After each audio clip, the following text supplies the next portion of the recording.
And we are live! Welcome back to English Vibes. I'm Mia. And I'm Liam. Happy 2026, everyone. Or as I like to call it, the year of please let me keep my resolutions for more than a week. Oh my God, Liam, don't call us out like that. But seriously, how are you feeling? No, really. Between the cold weather and the new year, new me pressure, how's your headspace? It's a mix. Part of me is super pumped, like I'm going to go to the gym, I'm going to learn French, I'm going to cook every day. But then there's this tiny voice in the back of my head, you know the one, that whispers, "Are you sure you can handle it? You failed last year, remember?" Wow. Yeah, that's so relatable. It hurts. It's like we have this internal critic that just loves to remind us of our mistakes the second we try to grow. Exactly. It's exhausting. And I feel like a lot of our listeners probably feel the same. We start the year with a list of goals, but our internal battery for believing in ourselves is at like 10%. That is perfect that you said that. Because, okay, wait, I have to tell you. Over the holidays, I was in this tiny bookstore, just hiding from the rain, and I found this book. I'd heard about it for years, but I thought it was just another boring self-help manual. Oh, let me guess. How to be a millionaire in 5 minutes? No, God, no. It's called The Six Pillars of Self-Esteem by Nathaniel Branden. And Liam, I'm not exaggerating, within the first 20 pages, I felt like the author was reading my mind. He talks exactly about that internal battery you mentioned. Really? Okay, I'm listening. But wait, self-esteem? That word is used so much. Sometimes it feels a bit, I don't know, fluffy. Like just look in the mirror and tell yourself you're pretty. See, that's what I thought too. I thought it was all about positive vibes only, but Brandon defines it differently. He says self-esteem isn't just a feeling, it's the disposition to see yourself as competent to cope with the basic challenges of life. It's about being worthy of happiness. Worthy of happiness. That's actually quite heavy when you think about it. So he doesn't just give you a list of 10 ways to feel good. Not at all. He calls them pillars because they are practices, things you do every single day. He argues that you can't just get self-esteem, you have to build it, like a muscle. I love that analogy because I go to the gym to build my physical muscles, but I never thought about working out my confidence. Is there a treadmill for my soul in this book, Mia? Kind of. There are these sentence completion exercises that are basically mental squats. They are tough. I did one last night about living consciously, and I actually had to stop and cry for a second because it made me realize how much I ignore my own needs just to make other people happy. Oh, Mia, I think we need a whole episode just on that. But I'm so glad you found this, especially now.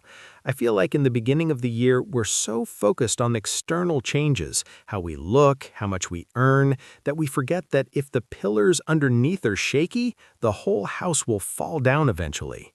That is exactly why I wanted this to be our first big topic for the year. I don't want us to just teach English today.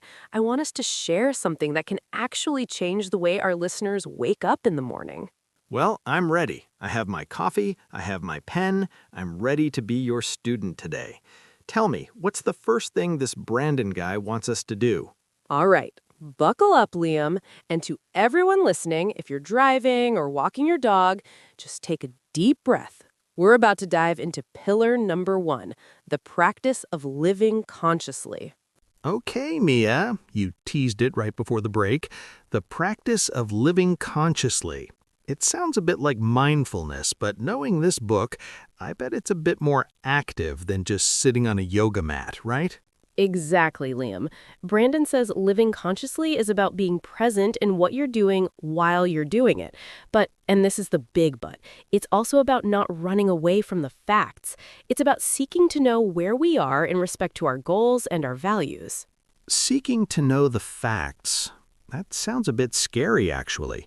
I think I spend half my day trying to avoid certain facts. Like, I know I shouldn't be scrolling on my phone for 3 hours, but I do it anyway to numb my brain. We all do. That's exactly what he's talking about. He says living unconsciously is like driving a car and closing your eyes because you don't like the scenery. It feels safer in the moment, but you're going to crash eventually. Wow, that's a powerful image. So, how do we open our eyes then? Does he give a specific trick? He talks a lot about sentence completion. For example, you finish a sentence like, if I bring 5% more awareness to my activities today, and you write down 6 to 10 endings, it forces your brain to stop being on autopilot. For me, it was, if I bring more awareness to my day, I realize I'm drinking way too much caffeine because I'm actually just tired of my routine. I'm actually just tired of my routine. Man, that's deep. It's like once you see the truth, you can't unsee it. You have to deal with it. Exactly. And that's why the second pillar is so important. Because once you start living consciously and seeing your flaws or your mistakes, you might start hating yourself. So pillar number 2 is the practice of self-acceptance. Ah, the big one. Self-acceptance. I'll be honest, Mia, this is where I usually struggle. I'm my own worst critic. If I make a mistake at work, I don't just think, I made a mistake. I think, I am a mistake. I hear you, Liam. And Branden has this amazing take on this. He says self-acceptance isn't necessarily liking everything about yourself. It's just refusing to be in a state of war with yourself. Refusing to be at war. I like that phrasing. Tell me more. He says if you've done something you regret, you don't deny it. You say, this is what I did. This is the truth. You accept the reality of your behavior. Because if you don't accept it, you can't change it. You can't leave a place if you don't admit you're standing there. You can't leave a place if you don't admit you're standing there. That's going to stick with me. It's like if I'm lost in the woods, I have to find my location on the map first, even if I hate where I am, before I can find the exit. Precisely. Most of us spend so much energy pretending we aren't lost that we never actually start walking toward the exit. Self-acceptance is just saying, okay, this is me right now. I have these fears, I have these flaws, but I am not going to disown myself because of them. It sounds like a lot of weight being lifted off your shoulders. Instead of carrying the heavy mask of perfection, you just breathe. I think I need to practice this specifically when I'm practicing my English. I get so annoyed when I forget a word. Oh, definitely. If you accept that, hey, I'm a learner and forgetting words is part of the process, you'll actually learn faster because you aren't blocked by shame. Well, Mia, I'm starting to see why you were so excited about this book. These first 2 pillars are already a lot to digest. And to the audience, I hope you guys are taking notes because this is level 10 life advice right here. And we're just getting started. There are 4 more pillars. But before we move on, let's take a second. Liam, what's one thing you're going to accept about yourself today? I'm going to accept that I'm feeling a bit overwhelmed with my New Year's goals, and that it's okay to start small. I love that, truly. Okay, Liam. So we've looked at seeing the truth and accepting it, but now comes the part that usually makes people a little uncomfortable. Pillar number 3, the practice of self-responsibility. Oh no, responsibility. That sounds like chores and paying taxes. Is this where the fun ends, Mia? Not exactly, but it is a reality check. Branden says that to have high self-esteem, you have to realize that you are responsible for your choices and your actions. You are responsible for your happiness. No one is coming to save you, Liam. No one is coming to save you.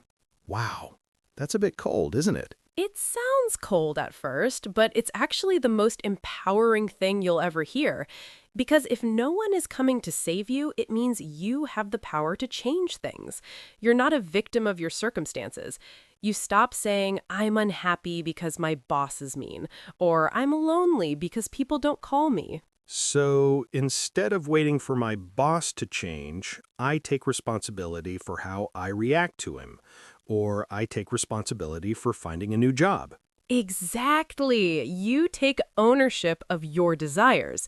If you want something, you ask yourself, What am I doing to get it? It shifts you from a passive state to an active state. I can see how that builds confidence. You feel like the captain of your own ship, even if the sea is rough. But man, it's so much easier to just complain sometimes. Chuckles. Oh, complaining is a national sport, but it doesn't build pillars. And that leads us perfectly into pillar number 4, which is something I know you've been working on, the practice of self-assertiveness. Assertiveness? You mean like being bossy? Not at all. Branden defines it as the refusal to fake your person to be liked. It's the courage to be who you are openly, to treat yourself with respect in your encounters with others. Introspective. The refusal to fake your person. That's huge, Mia, especially in social media times. We're all faking it a little bit, aren't we? Trying to look cooler or happier than we are? Totally. Self-assertiveness means your yes is a real yes, and your no is a real no. It's about standing up for your values. It doesn't mean you're aggressive or loud. It just means you don't apologize for existing. Pause. I'm thinking about all the times I said yes to a party I didn't want to go to just because I was afraid someone would be annoyed with me. According to this, I was actually hurting my own self-esteem by doing that. Yes, because you are telling your brain that their opinion of you is more important than your own truth. Every time you betray yourself to please someone else, a little piece of that pillar cracks. Exhales deeply. This is getting heavy, Mia, but in a good way. It's like a puzzle coming together. Responsibility gives you the power, and assertiveness gives you the voice. Well said, Liam. You're a natural at this. I think our listeners are probably nodding their heads right now. To the audience, I hope so. I'm sitting here feeling like I need to go have 5 assertive conversations right now. But maybe I'll start small. Start small. Maybe just start by being assertive about what you want for lunch. Deal! All right, we have 2 pillars left. Are they as intense as these ones? They are the closing pillars that bring everything together. Let's take a quick breather and then we'll finish the list. Okay, Mia, I've had my coffee, I've processed the fact that no one is coming to save me, and I'm ready. We have 2 pillars left to build this house. What's next? You're doing great, Liam. Pillar number 5 is a big one for the new year, the practice of living purposely.